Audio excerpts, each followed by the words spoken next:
Hey, what's up, team? It's Sherman here from Geek Psychology. This is going to be a metaphorical exploration video, but I'm using sand and a bunch of little toys.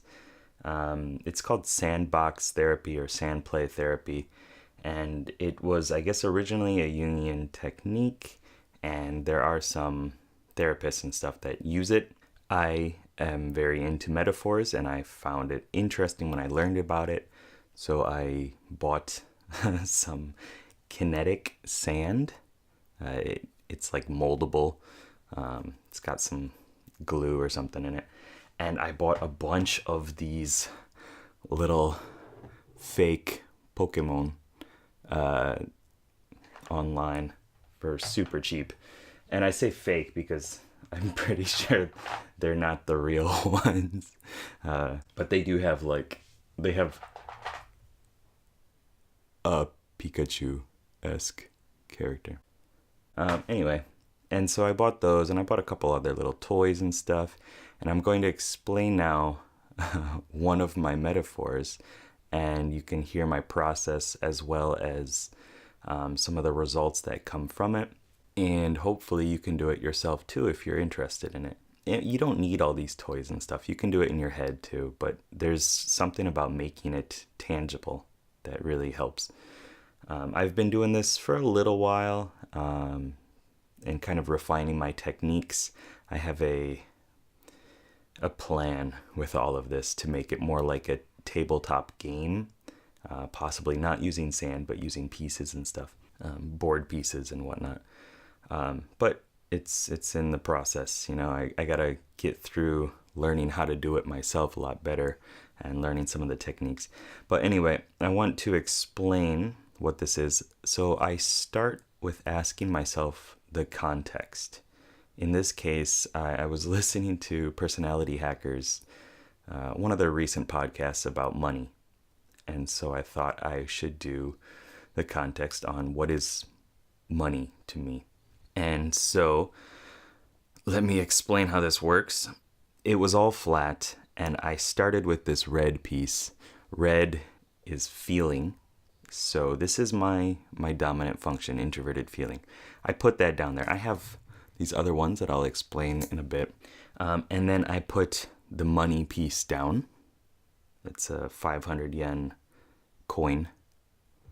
I'll show it to you. I don't know where to show it. Yeah. So that's what that is. I've been using this as the goal, but in this case, it is actually money that I want to understand. And so I started putting some pieces down. The first one after those two was this pizza. And first of all, it was all flat, right? So money to me seemed like it was something it's right in front of me. Well, I guess not right in front of me. It's in front of me. It's something I look forward to. It's something that I'm ready to face. And on top of it was this pizza. And how I do this is I'm just looking at the pieces that I have, and they kind of naturally call out and tell you where to put them. You don't need to think about it too much. They just they know. Because it's all about accessing your unconscious. And so the pizza it felt like it was directly on top, but I wanted to remember that there was money there. That was the actual context and the goal. And I took it to mean that the idea for survival, possibly, eating, is kind of covering up money, or really my ideas of money are under survival. I don't know. It's kind of weird. I don't quite have the wording for it, but I get this feeling about it. Like it's kind of being hidden by the need for survival. So I'm assuming that my way of looking at money is kind of through a lens of, eating and survival and stuff like that. And I'm not actually seeing money for what it is. So that's what that is. And then I started to build out this kind of wall here. I don't know how well you can see it, but there's definitely a barrier. And when I looked at it again, it felt like this was up at a higher level. So I made a little mound and put it on top. So I kind of readjusted it. And that happens when you're doing this stuff. Sometimes it just kind of doesn't quite feel perfect with the full landscape of the metaphor or whatever. So you kind of change it. And height determines status, or I guess status determines height. We look up to people that we respect, and you climb up the money ladder, or climb up the ladder for whatever positions it is. And you look down on other things too. And I definitely, there's a part of me, and this could be the introverted feeling in me that just is against money, and people who really push to get finances and money taken care of over the more personal feeling based aspects, right? And it's changing. My understanding is changing, but I guess there's still a part of it that's kind of looking down on money and survival and stuff like that as possibly like a lower need. Or I feel that I'm better, I'm bigger than that. And so I started to, from here, I drew this little path. There felt to be a path, and it comes from the left. So it's something that I haven't explored. What's to the left of you is something that you've left unexplored. It's something that you haven't maybe put enough time and energy into looking at, or it's been overlooked. Overlooked. I guess this is overlooked as well. And so, yeah, I drew that path, and that was strange because usually, you would imagine that you would do what's right. You'd take the right steps to get towards your goal. But it's on the left, so it's something that I am not looking at quite right. It's not wrong, it's just in the left. And so that was kind of an interesting insight that I got. And from there, I started looking at some other pieces. Well, I used this guy, this little sad dude. Oh, it's so cute. To draw the footsteps. And I think I picked him for a reason. So I was like, well, where does this go? I know maybe he's not really sad, but looks sad to me. And so it felt like it goes right here. And so that's right behind me. Right behind me, if I am identifying as one of the main key components of my ego. And so what's right behind me is maybe this kind of sad energy, something that's kind of not as positive. And it's not quite pushing me, it's not touching me, but it's still there. It's this energy that's just right behind me that's possibly distracting me. And after that, and I'm curious about all of your ideas, idioms, metaphors, connections that are attached to any of these that you hear or that you see when I'm talking about it. And from here, this dude, Mr. Glubzalot, I don't know. He's like this ooze type thing, mud. It has this slow feel to it, kind of weighing me down, and it's to the right. So that's kind of strange too. And I was trying to figure it out, and what's right for me is something that's possibly going to take a long time. It's going to be a slower process. The path is not already laid out like it is for what's left, what I'm overlooking, what I've not quite seen, or I personally haven't explored.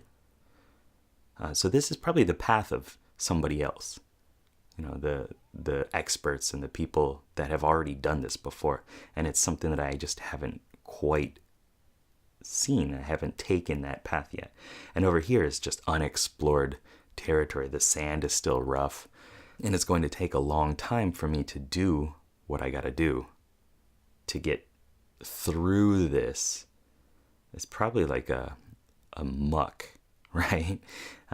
If I were to actually imagine it and not just use the sand and stuff. So that was another strange point. And then I felt back here, these little guys are cute. It's actually an eraser. Japan loves to have these little erasers. So is the pizza. Pizza's an eraser as well. So something in the past, something I've left behind, is monkeying around with my money, I guess. And I used to go out to the club like 2 or 3 times a week. Spend about $100 a time. Sometimes not, But so I think there's just this carelessness, this fun, playful little energy that I've left behind, and I look down on it now. I'm not sure why one is facing backwards. It felt like it. Maybe it's looking to the past, maybe wanting to do the same thing again. It's trying to continue that, and there is that too. I mean, I spend money on some frivolous things. I try not to, but it happens. Gotta buy the games and stuff like that. Gotta buy these little toys, but it's for a good purpose. And then there's this thing. I take it to mean growth or productivity, and it's in front of me. It's directly in front of me. It's something that I'm always looking at, I'm focused on, and it's also kind of blocking this. It's blocking my vision of the money, survivability perhaps, and my goal of this little adventure here. And, I can see that in my life. I spend a lot of time studying and reading and trying to piece together these personal growth mindsets and analogies and whatnot. And that is possibly more appealing than this, because this is a long way around as well. Long way around. And so maybe going with what's easy, that's directly in front of me, is the easier thing to do. I don't know. So after that, I have these other pieces here. Yellow is intuition, green is sensing, blue is thinking, according to Mr. Jung. And so then I put those where they belong in the context. And I put this one here, that's intuition, my auxiliary function, extroverted intuition, seems to be already on the path, which is interesting. I don't know exactly what that means. I possibly using more of my intuition or following my intuition is going to take me to where I really want to be in terms of money, and it's already on the way. So I just gotta follow it, I guess. I gotta let my intuition lead me, take those leaps ahead and not stay here stuck on my pillar looking down at everything. From there, I decided to go to my tertiary function, introverted sensing. This one, I don't know. I didn't know where to put it at first. It didn't quite feel perfect in any of the areas. Originally, I was thinking like maybe it would be back in my past with this monkeying around behavior, but when I thought about it a little more, it seemed to go, here. All right. Oh, no, he's facing me. It's really interesting that they feel like they have to face a certain direction. It's really bizarre. So introverted sensing is down there. I think he's stuck. He's trying to use, his past. He's trying to look up to authority and things like that, as introverted sensing does. Do what has worked in the past and it's struggling. It feels like it's stuck. And as my tertiary function, that makes sense as well. Like it just doesn't quite have the power, the ability to overcome that issue. And it's stuck under it. It feels like it's being weighted. And then from there, extroverted thinking, my anti-hero, actually was here. And I don't know if I can set it up properly, but he's touching the goal already. So I think, I don't know exactly what to talk about with that. It feels like the extroverted thinking side, my aspirational side, has already taken the steps, or it understands the steps on how to get there. It's there first. And so in this situation, things look a bit clearer in terms of my understanding of money and my finances and what that means to me. And the thing with these metaphor explorations is I'm not necessarily going for an outcome. It's learning where I am now, how I see the situation. And that's, I think, the beauty of this is it's a different way of approaching change, because if you understand how you view the situation, then you will naturally make the steps that you need to in order to get to your goal. And it's going to be at a largely unconscious level. And also a change in the metaphor often comes out as a change in yourself, in your reality. So what I like to do at the very end, and I don't know yet if this really serves a purpose, but I like to make all of the pieces of my cognitive functions touch the goal, whatever the goal is. I've done this with a bunch of different contexts as well. So go down the path. Oh, let's do introverted sensing. Get out of there. Should probably go, which way? Maybe this way. That seems strange. No, that was strange. Okay, it goes this way. I'm telling you, like it's gonna seem weird watching me do this and struggle with like, which way does the little rock go? I understand, but it has this sensation to it, this feeling. All right, and then introverted feeling struggles with money and makes it over there. And that is the end of the metaphorical exploration of my context with money. So I hope this video got you thinking about some things. And I know that it's odd, it's strange, and I'm okay with that. I'm okay with going like full geek on a lot of these things, because I feel that that's just maybe what is called for right now. People to loosen up a little bit and geek out with their unconscious. So thank you very much for watching. I do want to know down below if you have any other connections, if you see any connections between these items with what I said, or extra things that I looked over. And any idioms, any phrases, expressions, things like that, because those are good for explaining the metaphors.